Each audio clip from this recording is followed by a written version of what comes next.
ဆိုတဲ့ရှစ်ပြဟော့ကိန်းရဲ့ရွေးချယ်မှုကိုသူကဖိန်းတွေကိုတက်ပြီးကယ်တင်နိုင်နိုင်မယ်လို့ထင်ခဲ့ပေမဲ့သူထင်သလိုဖြစ်မလာခဲ့ပဲသူရဲကောင်းဂျီဝါကြီးရဲ့ဇလန်ကနောက်ဆုံးစာမျက်နှာကိုရောက်လာခဲ့ပြီဖြစ်ပါတယ်။ရဲရင်တော်နေညာတယောက်ရဲ့ပုံမြင်ဆိုတဲ့စာအုပ်ရဲ့ဇက်လိုက်ကလည်းဂျီဝါကြီးမဟုတ်ပဲသူကိုယ်တိုင်အမှတ်မထင်နာမည်ပေးခဲ့တဲ့နာရူတိုဆိုတဲ့ကောင်လေးဖြစ်ပြီးပြောတဲ့အတိုင်းဖြစ်အောင်လုပ်ပြီးဘယ်တော့မှအရှုံးမပေးတတ်ဘူးဆိုတဲ့နေညာလမ်းစီကိုပိုင်ဆိုင်ထားတဲ့အတွက်သူကိုယ်တိုင်လမ်းပြပေးခဲ့တဲ့တပည့်တယောက်ရဲ့ဆရာအနေနဲ့နောက်ဆက်တင်းနေရမလို့ပဲစိတ်ချလက်ချတေးလို့ရပြီလို့တွေးလိုက်ပါတယ်။အဲဒီနောက်ရှိသမျှလက်ကျန်အားနဲ့ထားလိုက်ပြီးဘယ်တော့မှအရှုံးမပေးပဲမှန်ကန်တဲ့ရွေးချယ်မှုအနေနဲ့ဖူကာဆာကူရဲ့ကြောမှာသူ့ရဲ့နောက်ဆုံးအမှားစာကိုရေးခဲ့လိုက်ပါတယ်။နောက်ဆုံးမှာတော့ရှစ်ပြဟော့ကိန်းရဲ့ကလေးဟာနာရူတိုဆိုတာကိုသိသွားခဲ့ပြီးတဲ့နောက်သူ့ရဲ့တာဝန်တွေအားလုံးကိုလည်းနာရူတိုစီမှာပဲပုံဝဲခဲ့လိုက်ပါတယ်။သူရဲကောင်းဂျီဝါကြီးရဲ့ဇလန်အဆုံးသတ်မှာတော့နောက်ဆုံးစာမျက်နှာဟာလှလှပပဇက်သိမ်းသွားခဲ့ပြီးနောက်ဆက်တွဲစာအုပ်ရဲ့နာမည်ကဥစုမဂီနာရူတိုရဲ့ဇလန်လို့ခေါင်းစဉ်တက်နေရင်ပဲဂျီဝါကြီးကရေအောက်ထဲကိုတရွေ့ရွေ့မြင့်မြုပ်သွားခဲ့ပါတယ်။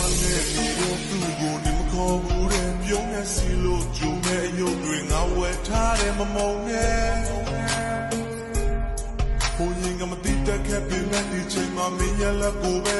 ဝိသမျက်ရည်စကောင်း only သာပြီးနေမမရှိတဲ့ငါရင်မနဲ့တစားပြောင်းလို့သာကြည့်ွယ်သူရဲ့ဒီနာရီကူမပြီးပြီမဲ့မင်းငါရှိမနေခဲ့